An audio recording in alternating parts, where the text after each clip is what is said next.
Tony D and little Joan is asleep in the sunbeam, and this is a screenwriter's rant on Big Freaking Rat. A story of a big freaking rat that attacks, I think, a summer camp that's built on a toxic waste dump. Smash like and subscribe. Thank you for smash liking and subscribing. Check out my books. The links are in the description. Comedy horror in South Jersey. It's the Pineys, books 1 through 17.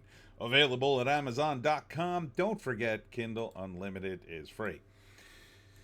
So it's pretty straightforward drama, you might say, about a rat that's mutated by toxic waste and then goes on a killing spree.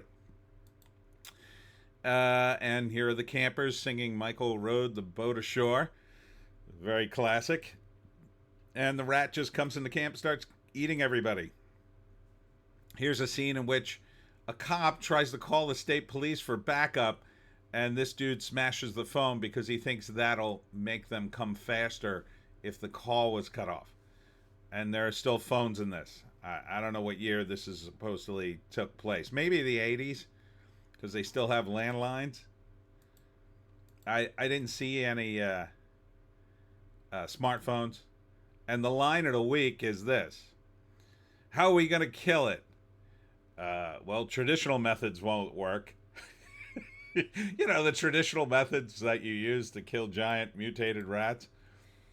Available on demand and digital April 29th. Wouldn't have it any other way. Rated R for adult situations. Yeah, because you know there's going to be people having sex and then getting interrupted by the giant freaking rat. Which we don't really get to see in the trailer. We just catch glimpses of. I'll just leave it on the screaming. So, it's pretty straightforward. I mean, I think it's supposed to be tongue-in-cheek. I think it's supposed to be so on the nose. It's kind of meta-funny. So, first act, there's this toxic waste dump where there's a park that's been built. And it's contaminated the animals, but I think some corrupt officials approve it as being used as a park again.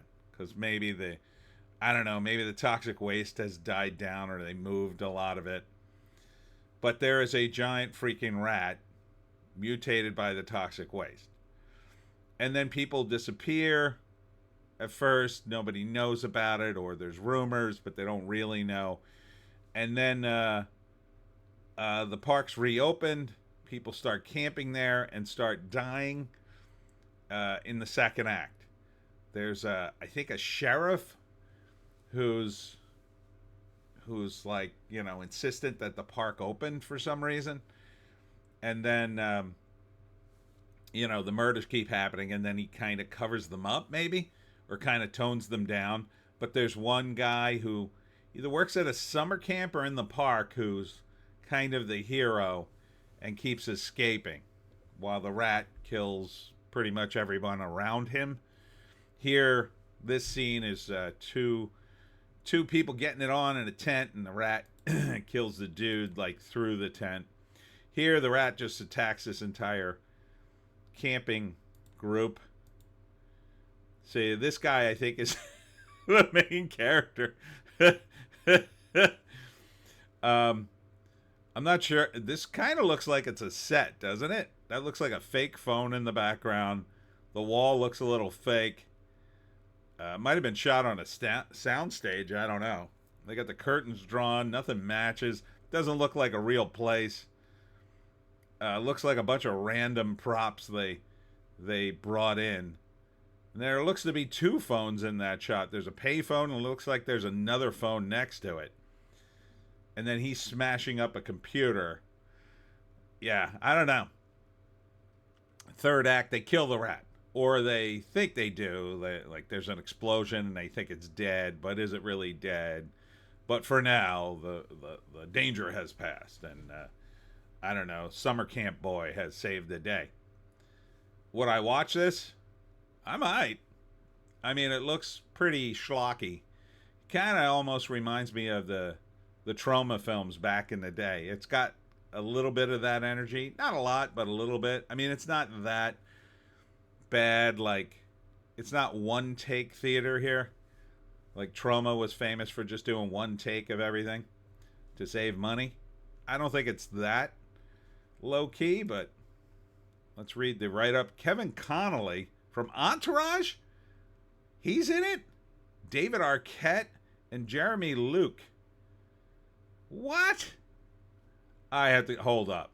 Let me go back and look at this. They're in it? They must have produced this thing. If they're in it. That's not him. That's not him. They the cops? Is that Kevin? No, that's not Kevin Connolly. It's not David Arquette. I don't know. Star in a thrilling crime drama about the darkest corruption case in the history of New York City police. What are you talking about? This can't be the description. When a retired New York police detective writes a book about his family's ties to the mob, you've got the wrong write-up here. It ignites a firestorm between dirty cops working for the city's brutal crime boss and the officers trying to bring them to justice. That's not this movie. You got the wrong description up here. All right. So we have to go to the IMDb. Oh, this is from 2020. It says it's from 2020. What the heck has happened here?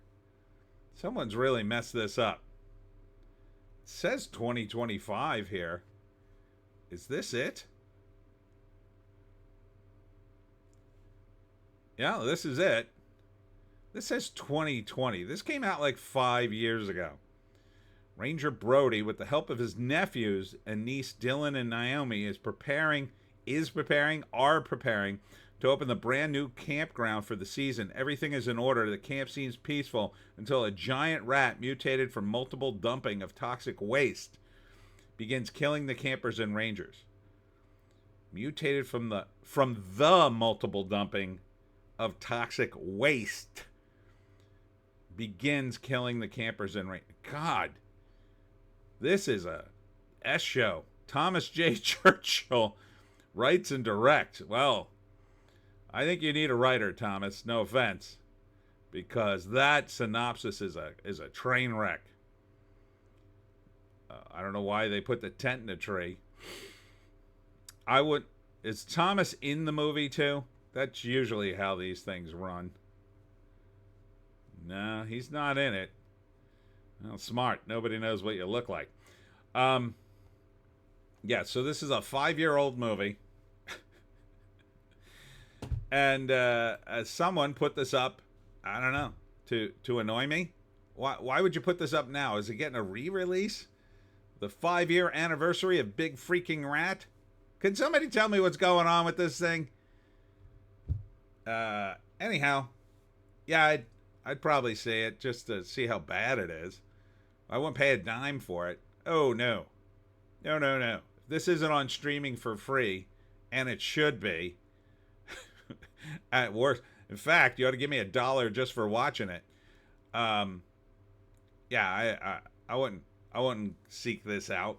I probably couldn't stomach more than 10 minutes of it before I started zooming through it towards the end. Or towards the cool scenes where the rat kills people, maybe. Yeah, it's... Why? Anyhow, that's it for me, Tony D. And Little Joan somewhere in the house. I'll be at Valenzano Winery today at 6 for my talk on how to hunt the Jersey Devil. I'll be in the tasting room. There'll be all sorts of delicious wines. So come on out for that. Hope to see you there. We'll see you in the next one.